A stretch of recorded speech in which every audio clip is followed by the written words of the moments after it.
There might be spoilers in here. Do not worry. I will. Yeah. I don't know if it's working.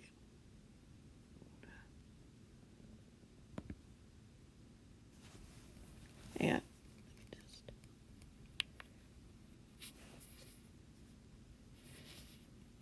Maybe a little. There might be spoilers in here. Okay. We're good. Sorry, guys. Let me just check. Oh.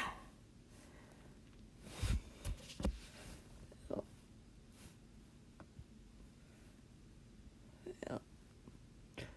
Quick. Share this. Twitter. Yeah.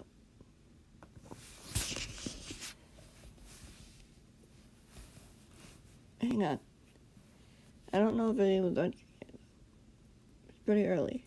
I don't blame anyone for not doing it.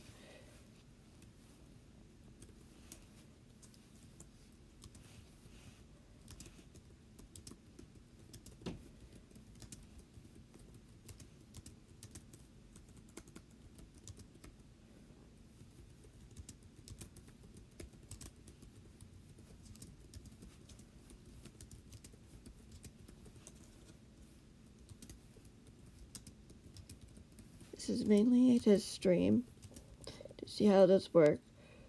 But if it continues to work, I might do it again on Monday if people want to see more. So, yeah.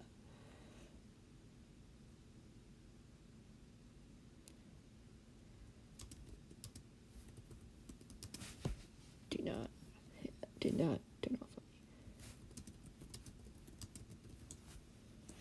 Yeah, most people probably won't see this until later, which is absolutely fine, because I don't need anyone to do it right now. I just wanted to see if this would work. Yep. Everything seems fine. Yep.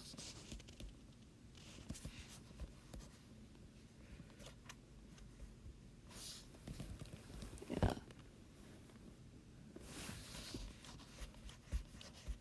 Yeah, this is a delay of 10 seconds because I don't know how it would affect the internet. Yeah.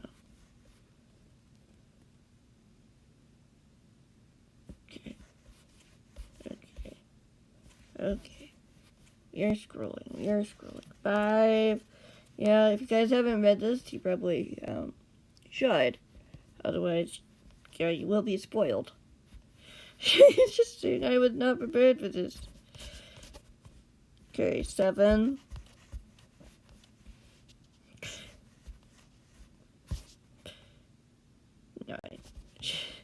Doesn't spoil much.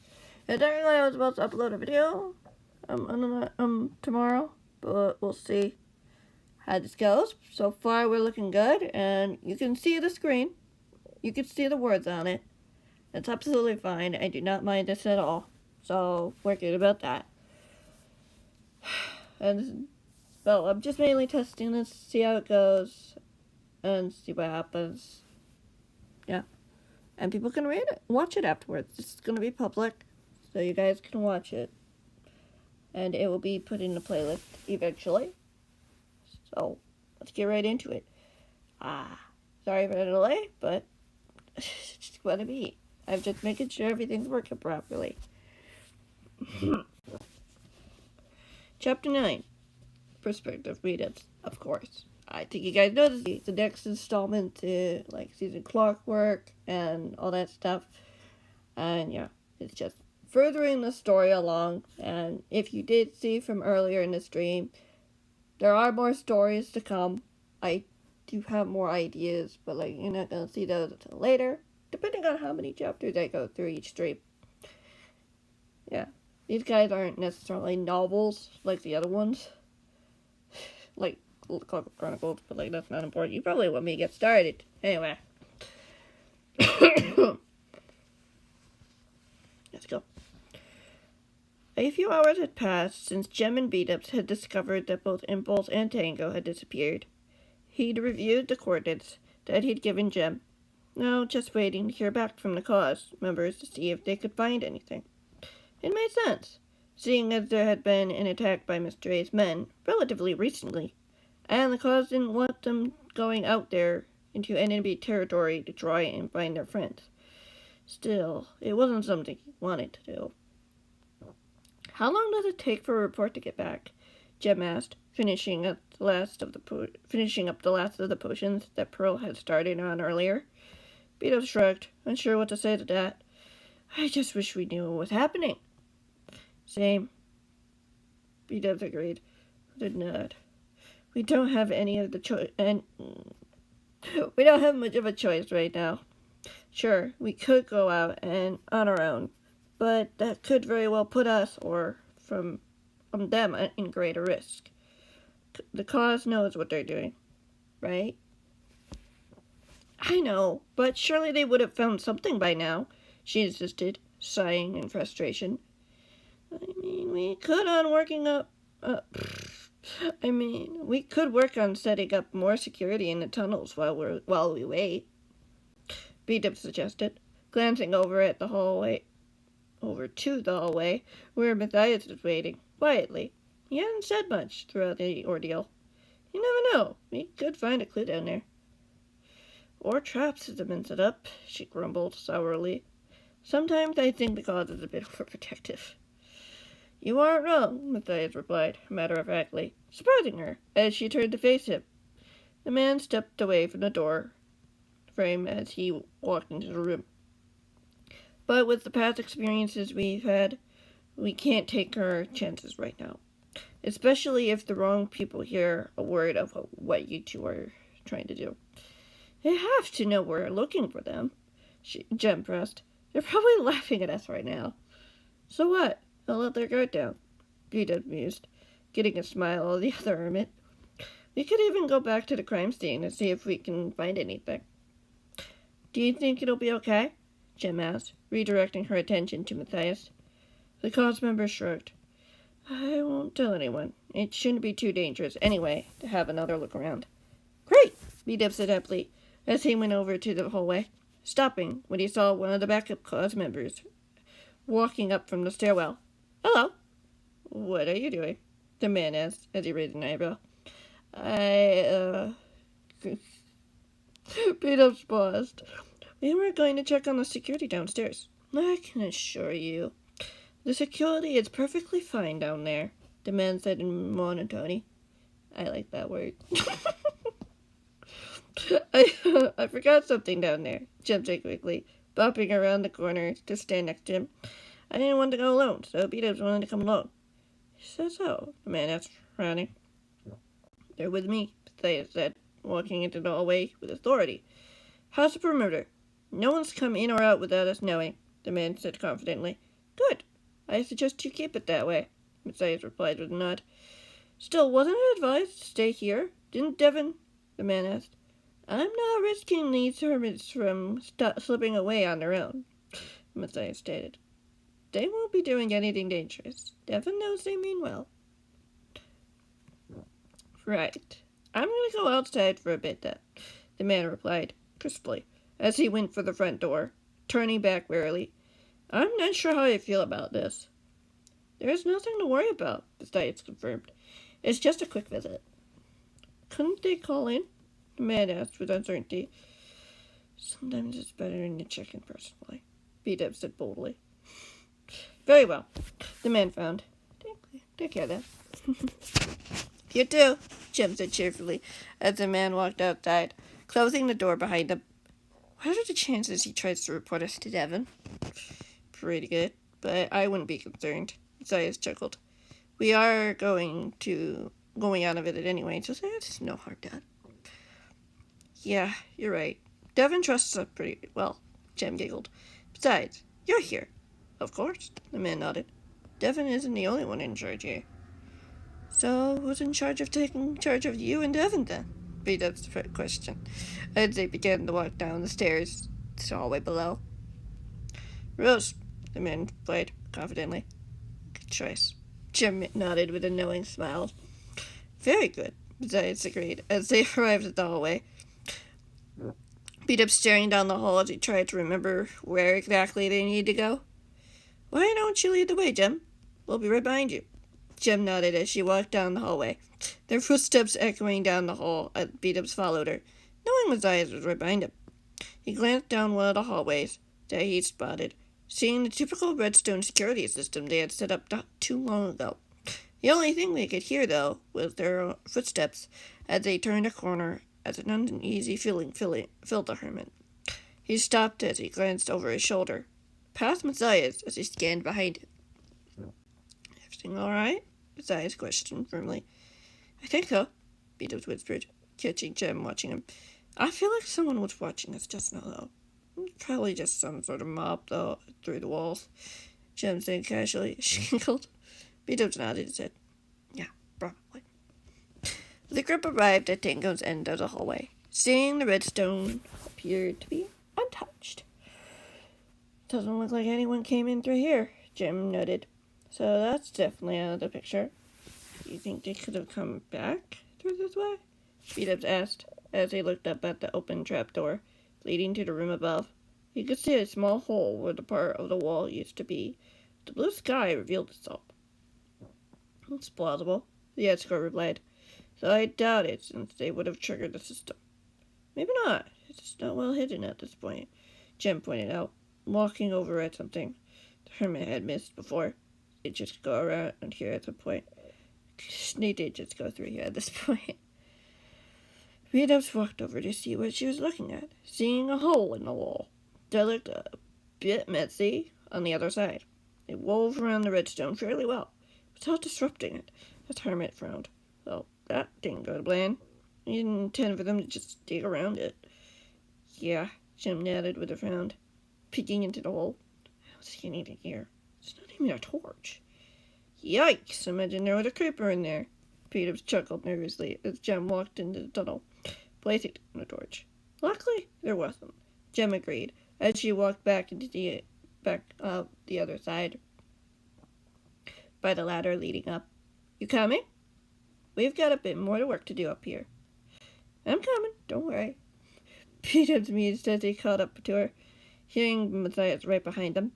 He watched as she started to climb up to the main floor, as he followed her, seeing the mess awaiting them, as he realized the place was now in worse condition than it had before. Things were everywhere. Couches were ripped apart, the curtain was now hanging by a few strands on the window, and the paintings were on the floor.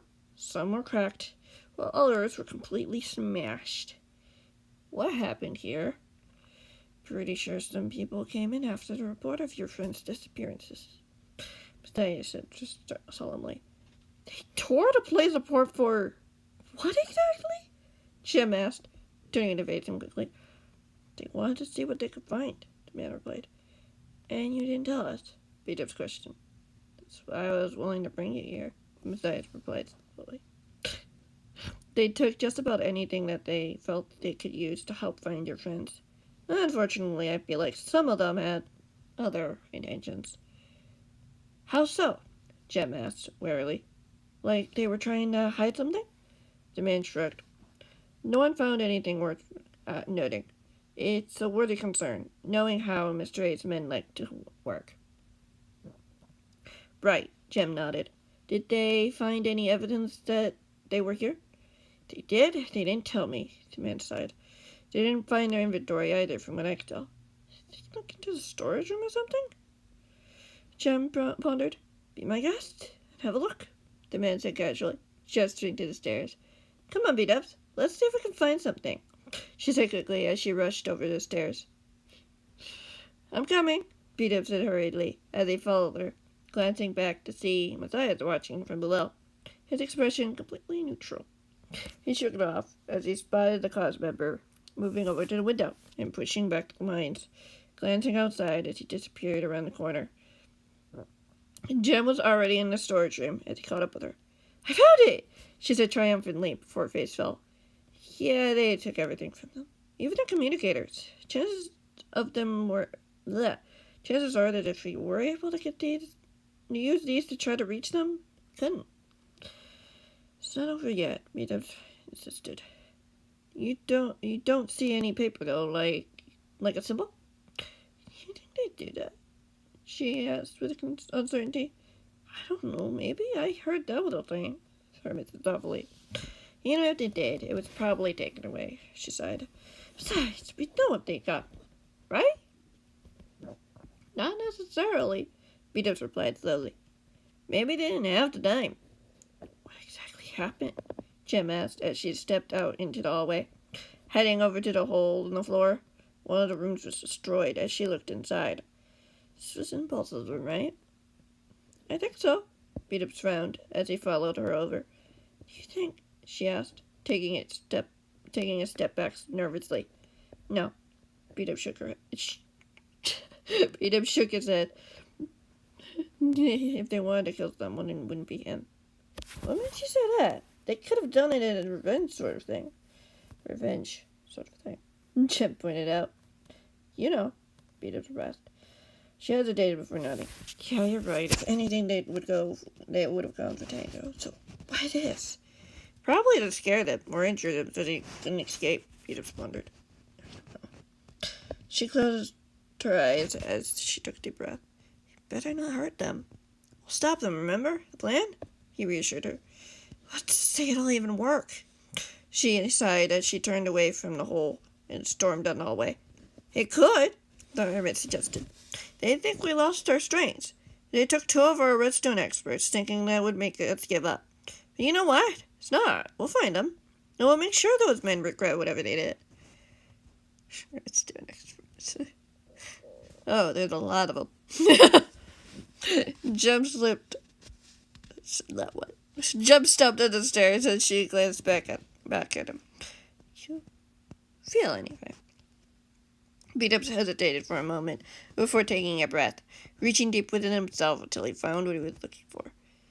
I know they're both alive. That's all. Good. She nodded, an expression of hope in her eyes.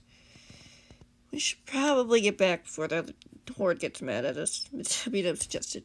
Yeah, she chuckled with a smile as she ran down the stairs, Beatus following her as they reunited with Matthias. I think we found everything we could. I'm glad. The man smiled, heading over to the ladder, still in the corner. I just got a call from Devin. A meeting's been issued, and he requested that we should head over. We're going to hear the report there within the hour. Let's hope there's good news, Beatus said simply, climbing down the ladder as he checked the area as Jim jumped down beside him. They didn't say anything as they went down the hallway toward where the meeting hall was located. Chapter 10. Yeah. Quick water sip. Sip of water.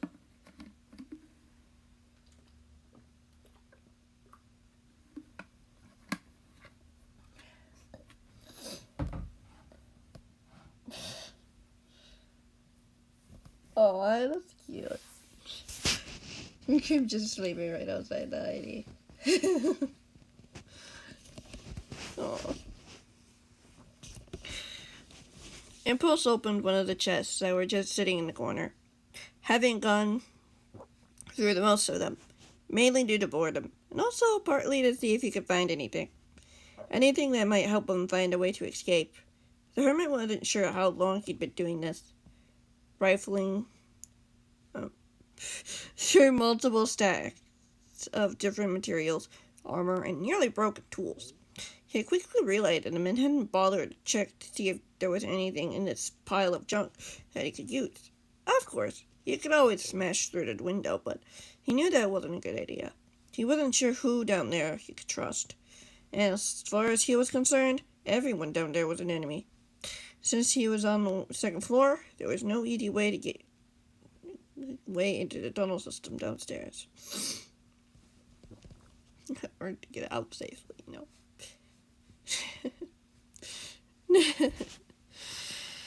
He found a few pieces of redstone and leftover components as he put them all on the floor, spreading them out as he took a better look at them.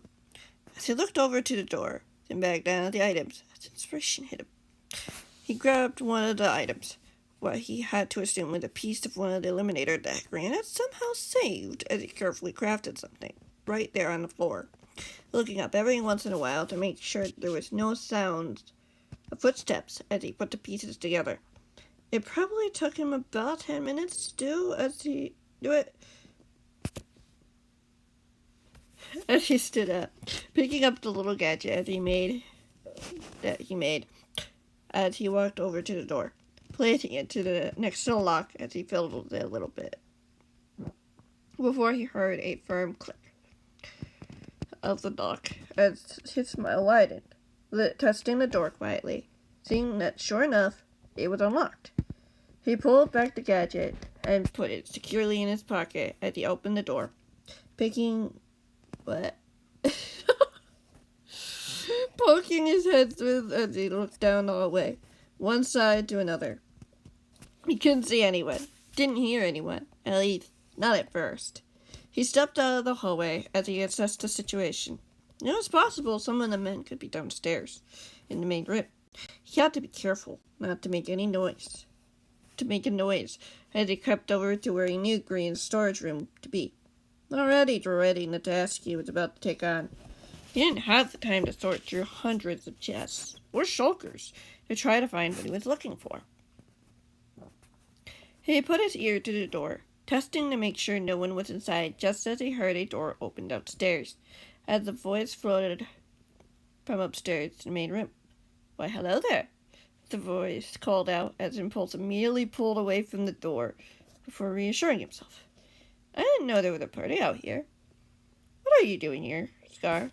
Green's escort asked in a friendly tone, as the hermit swallowed, unsure if he should take his chances and go back to the cell or try to warn Scar about what was going on. "I just wanted to give Green a little present, seeing as he wasn't doing well," Scar said as Impulse made his decision, quietly sneaking over to the staircase, crouching, in the hopes that no one would see him. He had to at least make sure his friend got out safely. "I'm sure it won't take too long to go upstairs, and there is no need," the cause member said quickly, as the hermit downstairs let out a startled yelp of surprise as an Impulse peeked around the corner, seeing that the man had grabbed the hermit by the arm. "I can take it to him. He's resting and should be bottled right now. It'll only take a few seconds, I promise," Scar insisted, pulling away from the man as he went to the stairs. "It'll make him feel a lot better." "Oh!" Scar stopped in his tracks. Another man appeared right in front of the stairs, almost out of nowhere. Apart from the vibrating effects of shattering glass and the purple particles floating around the man. "I don't think so." "I do understand that he's not feeling so well," Scar said confidently. "I got him some things I made myself that might be able to help. Maybe some materials from materials he needs for today." "Why, that's generous of you," the man said slowly, as he stood for him in front of the staircase, Impulse watching from above. No one seemed to have spotted him up here yet, as he watched unwarily. "It's over there for me and be on your way. I'm sure Green would be very grateful, but it would be better if I did it in person." Scar pressed with a smirk. The man would advise. "It probably would, but I did check on him not too long ago," the man said briskly, as he took the hermit firmly by the shoulder and took him toward the chest. "You wouldn't want to come down with what he has, do you?" "Is it that bad?" Scar asked in shock. "Oh, yes," the man nodded. "The regeneration potions aren't doing too much against it. He just needs rest. Maybe you can come back in a day or two and see how he's doing for then." "Maybe you're right," Scar said as he went over to the chest. As an uneasy feeling filled the hermit. Part of him knew what the hermit was planning to do. The man smiled as Scar went to open the chest, just as the hermit bolted for the stairs. "I'll be right back, I promise." "You get back here!" the man snarled, dropping his demeanor as the hermit started to charge up the stairs, only stopping just as he reached the top. But he spotted Impulse. "Wait a minute," Scar began as Impulse grabbed him and pulled him the rest of the way upstairs, as the man barreling up the stairs after him. "Impulse, what are you doing here? I thought—" "There's no time to explain," Impulse said quickly. "You're in big trouble right now, and you need to get out of here." Yeah. A minute, I'll get to you. Why? Scar asked wearily, as the hermit pulled him down the hallway, running into the room as Impulse slammed the door. Green and Tango, both with RJ, Impulse it quickly as he rushed over to the window and opened it. That guy is using me as a distraction. You need to go. What about you? I can't just leave you here, the hermit insisted, as he went over to the window. What are you doing? You're leaving and getting help, Impulse said quickly, hoping his friend would get the memo. The door slammed open as the hermit yelped in surprise. Impulse pushed Scar behind him as the man lunged towards them. Scar, just go! But aren't those guys? Scar asked before shouting in alarm as arrows flew through the duck out of the way. They aren't with us, Impulse stated, just as he was knocked off the man. He shouted in surprise, slamming against the wall as he groaned. He looked up to see the man turn away from him towards Scar. Get out of here! No! Okay, but I'm coming right back with help, Scar said as he grabbed his rocket, dodging the man's attempt to grab him as he launched into the sky. I'm counting on it, Impulse shouted as he got to his feet, tackling the man as they fell. Only minutes later did he realize they'd just launched out of the window as he screamed. The crowd speeded up towards the two of them as the man shoved him away, safely landing on the ground with an interval. The hermit landed hard onto the warm earth as he gasped in pain, looking up at his Scar, rounding back, probably having heard him. No, Scar! The hermit watched as Scar dove down to the ground, running over to him with concern in his eyes as Impulse noticed the man simply standing there, shaking his head with a smile. It wasn't a friendly smile either. Behind him, a few men were running towards, perhaps to try to cut off any escape. Impulse, are you okay? Scar asked, attempting to help him up. The other hermit groaned. I'd feel better if you went to get help, he admitted quietly. I can't just leave you here, the hermit interjected firmly. You need to get help, Impulse insisted. For our friends, please. He noticed Scar hesitating as he looked over his shoulder to the men approaching them, as he grabbed his rockets again, looking back at him. Do you think I can hold them off while you escape? No, please, Scar, the hermit pleaded. They'll kill you, or something worse. I can't let that happen. All right, Scar said with a sad smile as he nodded, putting a hand on his friend's shoulder gently. And there. I'll be okay. The hermit nodded and returned. Please. Scar didn't say another word as the hermit helped him to his feet. Impulse stood to face the man and the men approaching. He stood his ground as he heard rockets launching into the air. He heard the man shouting at the hermit to stop. Don't! The main man exclaimed, realizing too late what Impulse was doing as the hermit lunged at the man, tackling him down before he was tossed off with a yelp, followed by a groan of pain. Looking up as he saw the man looming over him, Scar was far in the distance, a speck in the sky, as he heard more rockets as a couple of the men flew up to the sky after him. The hermit yelped in surprise as someone grabbed him tightly by the arm and pulled him to his feet, as the hermit stumbled, looking over to see Green and escort staring back at him. The hermit couldn't be sure what the man's expression was. Concern? Disappointment? Disgust? Take him to the office downstairs, the main man said simply. Someone down there will deal with him there. What about the other one? The former escort asked. The others will get him. He cannot escape, the other man growled. I have a meeting to attend to, and I can't have any distractions or failures. Yes, sir, the man nodded as Impulse struggled against the man's grip. You won't get away with this, Impulse shouted. This plan never would have worked anyway. We'll see about that. The man smiled slyly. Fortunately for you, you won't see it from the inside. The man it's true, but the hermit. Why should the man turn, walking away as Impulse was dragged into the building by the escort, unsure of what to do at this point, as the man shoved him down a makeshift staircase that led down to the tunnel system below. The sour taste from his mouth. The man wasn't stopping, hesitating to do what he was told. All he had was the hope that Scar would find someone in time before the men caught up with him. The hermit closed his eyes as he stumbled again, gasping in pain, and he kept going forward, hearing nothing from his captor. Not even an apology.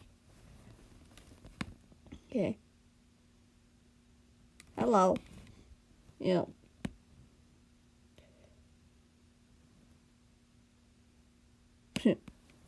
I respond to a lot of people in the comments, honestly. There's a lot more people I recognize more than others, but hello there. Thanks for tuning in. Yeah, I appreciate it. I'm probably the only one watching now. It's just how it is. Oh, somebody's here. Hello. Yeah. I came back. Yeah.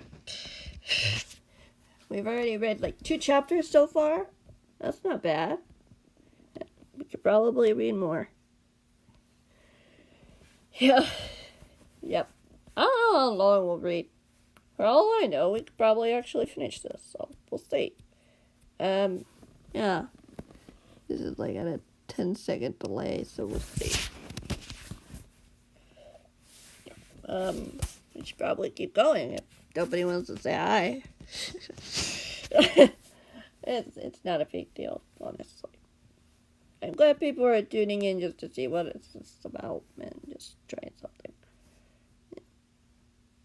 Not a big deal. But yeah, it's a little weird. I'll probably figure out how to fix it next time. It's more of a thing. Yeah, I will probably edit the title and put this in a playlist eventually. But I don't know when. So, we'll see. We'll see. We have time. For all I know, we can actually finish it. It's probably good for these stories to do them in live streams, honestly. But yeah, talk to people, chat with people, hang out with people. People like to hang out, I guess. We're moving to chapter 11. That we are. Beat-ups from his drew one on a chest in his storage room, checking to see if there was anything he might need. He stopped by his base to grab some things before the meeting, seeing as everyone who had been involved needed to meet up at the meeting hall. Everything was fairly organized, thanks to the help of Tango a few months ago. The hermit finding what he was looking for and pulling it out. A book with a fancy little quill.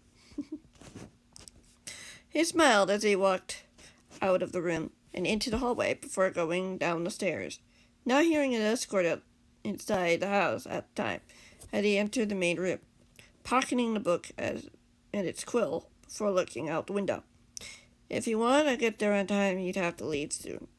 It was all they had at the moment, as he glanced over his shoulder toward the kitchen, debating whether or not he should grab any suspicious stew for the journey. He probably wouldn't need it.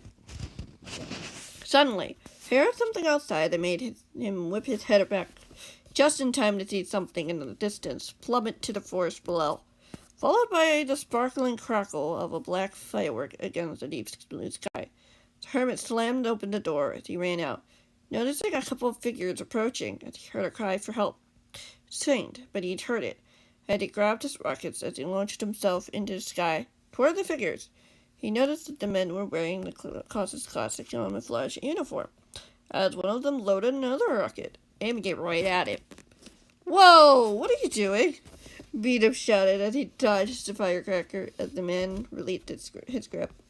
"You're in a way," one of them grunted, as the 3 of them landed on the top of the trees, as the man reloaded his crossbow again, with an arrow this time. "What's going on here?" Beat-up insisted, looking at the 2 of them before hearing a pained groan from below. He looked over his shoulder just as one of the men lunged off their post, barreling towards someone who was starting to get up before the man tackled them to the ground. "Scar!" Beat-up gasped as he leaped off the tree, landing just a few feet from the commotion as he dodged the incoming arrow, shot from behind, as he ran toward his friend, pulling the man off him as the other hermit cried out in pain. "You okay?" The hermit tried as Beat-up knelt down next to him. "Impulse, he sent me. Do you know where he is?" Beat-up asked quickly. "Beat-up's behind you!" a warning shout proclaimed, jolting the hermit as he whirled around just as one of the men lunged at him, as he yelped in surprise, being flung backward. "He knows exactly where your friends are." The man on top of him boasted with a dark smile. That's why we can't let him tell you. Help! Scar pleaded, as the hermit looked over, just as one of the men loomed over the helpless hermit, just as Beat-Up's escort shoved the man aside for charging over to help him, as Beat-Up managed to push the man off him. I need to get Scar to safety, Beat-Up said breathlessly, as his escort helped him to his feet. I'll hold them off, his escort replied. Without another word, Beat-Up nodded as he stumbled over to his friend, offering a hand that the other hermit smiled as he took it. He pulled Scar to his feet as he groaned, holding him firmly as he began to half running, half walking to the base. He didn't dare look behind him. He didn't want to see whether or not those traitors had the upper hand, or if his escort had it under control. Were they even traitors? He didn't even recognize who they were, even if they were part of the backup crew that had been hired for extra help. There's so much right now.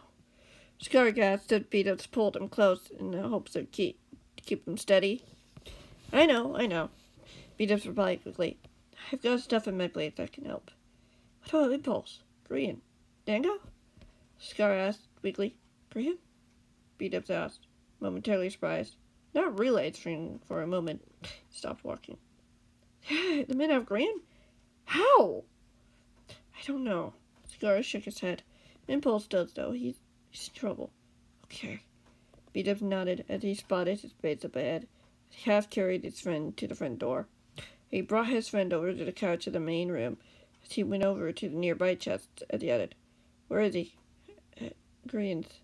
Scar coughed as Beat-Up pulled out the shulker box inside as he took out a potion of regeneration, offering it to him. Scar hesitated for a moment before he cautiously took the bottle. We have to go back. We're not doing anything.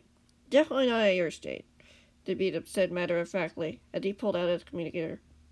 What do you mean? What are you doing? Scar asked, drinking the potion as he seemed to relax a little more. Some of the pain had been relieved. Calling for backup, Beat-Up said matter-of-factly as he pushed a few buttons before the device connected. Jem, can you hear me? Sergeant. What's going on? You were supposed to be here 5 minutes ago, Jem said quickly. I would have been, but something came up, Beat-Up said quickly. There's a situation going on at Green's base. Impulse is there. What is he doing there? She asked reluctantly. I don't know, but he needs help. I need to stay here and keep an eye on Scar, Beat-Up said hurriedly. Okay, she nodded. The hermit could hear the other end had gone quiet, smiled, looking over at his friend, who shared a similar smile. The hermit looked tired as Beat-Up wished his friend well before the device disconnected. She's got it. I know, Scar said quietly as he leaned against the head of the couch. You should get some rest, Beat-Up said calmly. Are you sure everything will be okay? Scar asked for a moment, his green eyes looking up at his gray ones.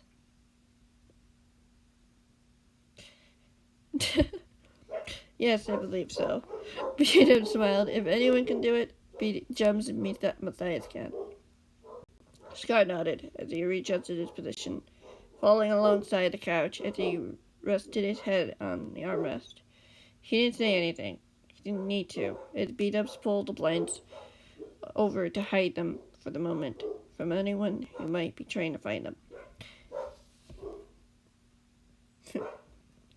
He had to assume Devin would want to get here as fast as he could, especially as he overheard the conversation. Then again, perhaps he went to go find Impulse. Whatever it was, he hoped they'd get there time before something really bad happened. I need another water break. Sip. A little sip.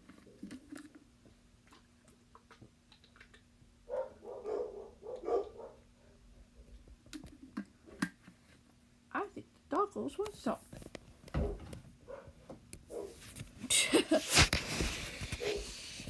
The doggos want something. Wonder what's going on over there. Yeah, wonder what's going on.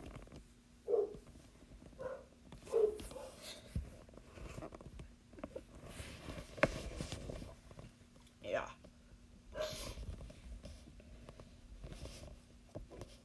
Chapter 12. It's probably going to be the last one for a little bit. Probably finish it on Monday and then decide what we're going to do after. Yeah, that seems fair. Does seem fair. The two of them stopped a little over halfway down the hallway, feet away from the intersection of tunnels, as the man pressed something on the wall. A secret door opened as Impulse blinked.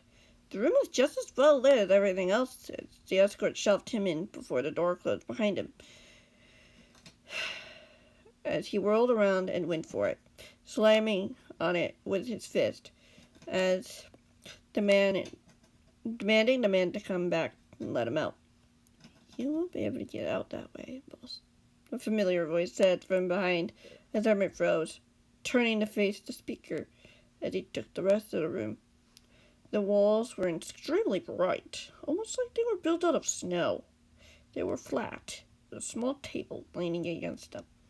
One of these tables had a communicator, not the portable kind he and several other people had made.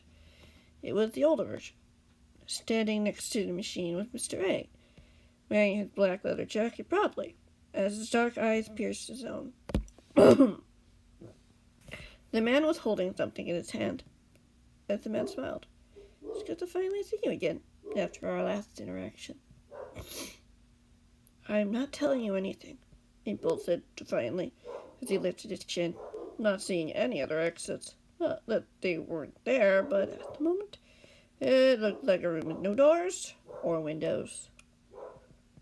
"I don't know about that," the man chuckled, as he pressed the button on the controller he held. The hermit heard something hum to life as the wall in front of him opened, and the hermit instinctively took a step back as he saw what stood on the other side. "How did you get one of those in here?" Impulse demanded, staring up at the illuminator warily. He'd never thought he would see it again, especially after last time.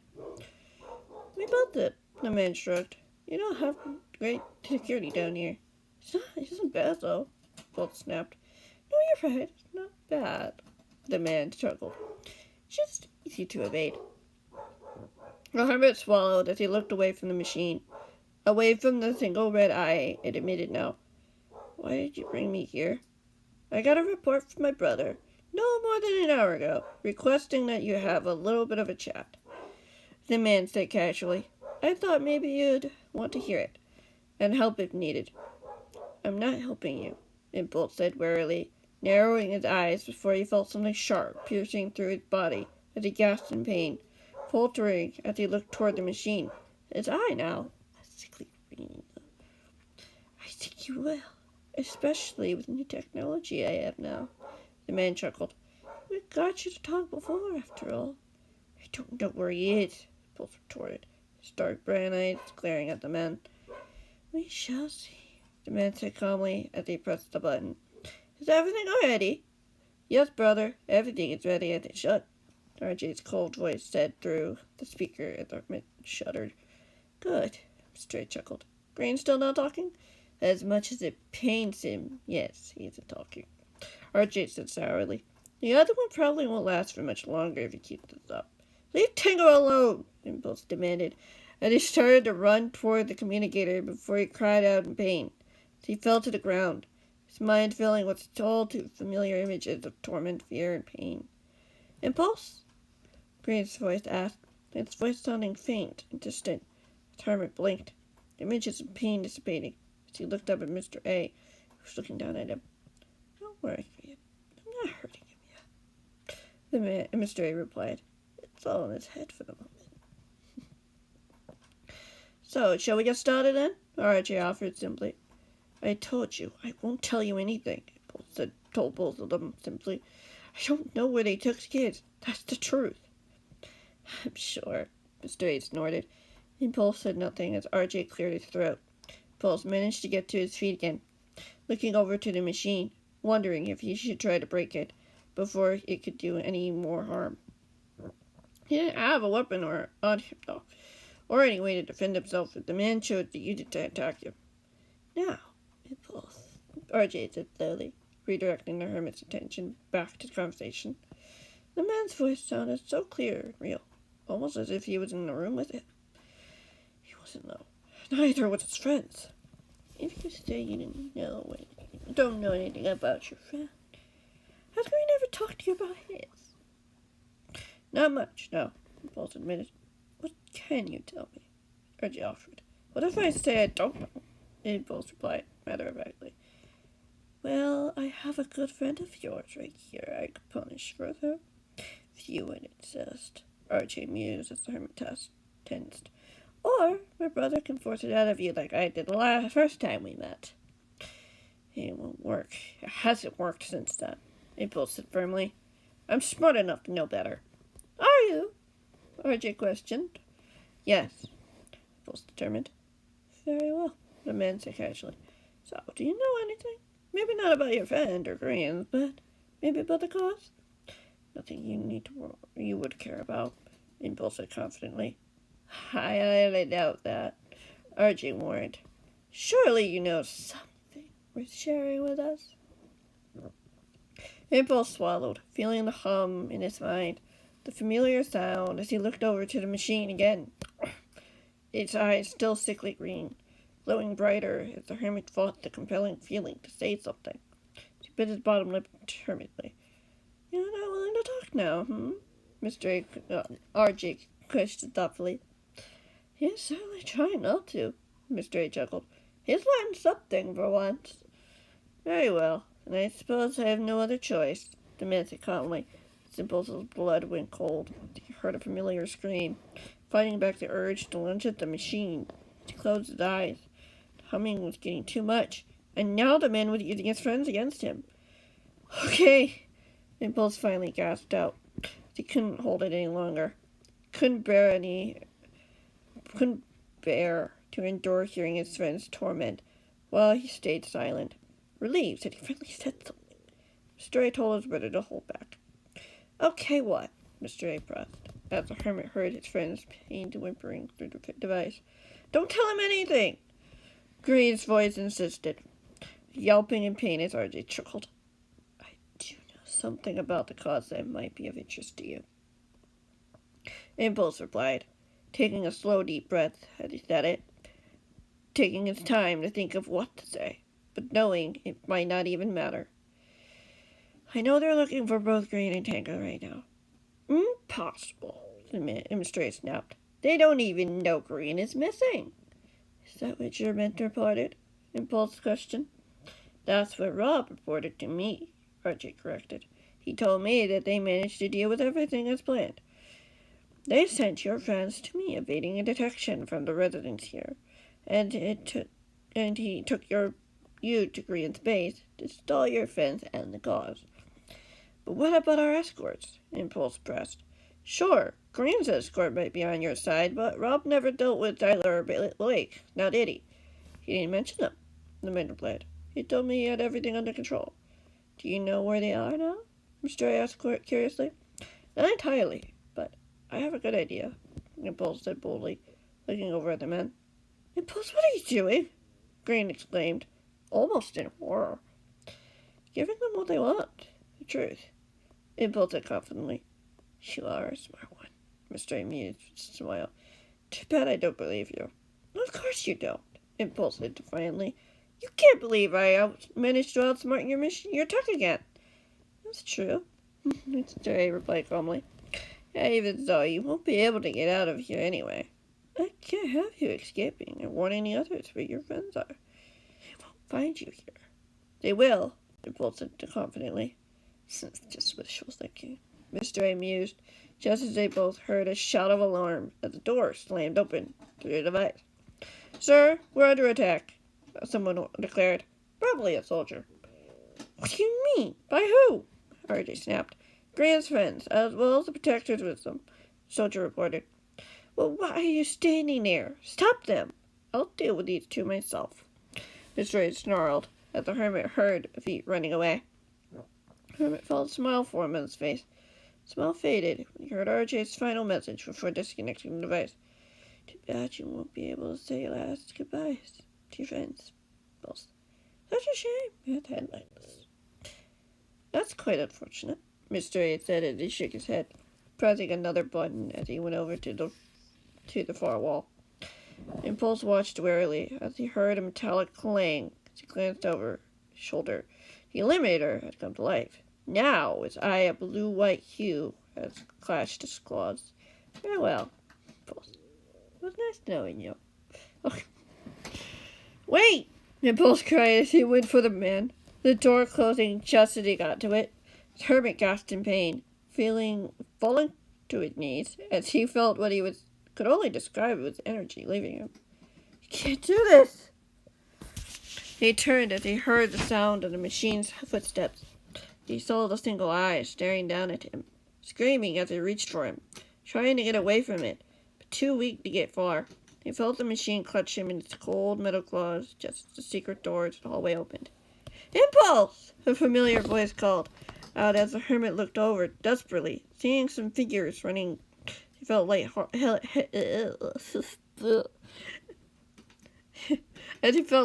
and faint.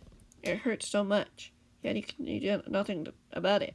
Had he heard a distant shriek of pain as he fell to the floor below. He could hear someone fall next to him. Get him out of here, his voice commanded, as the hermit felt arms wrapped around him, the pain fading as exhaustion took over. He could hear more voices, but everything faded out as he greeted the darkness, unable to fight it any longer.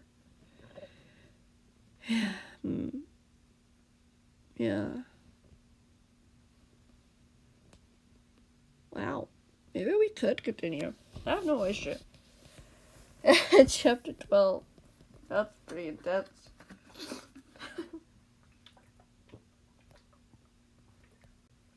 I would want to try to leave it on a cliffhanger, honestly. That would be a good cliffhanger, would it not? A good cliffhanger. Do I continue? That's the question. I don't know.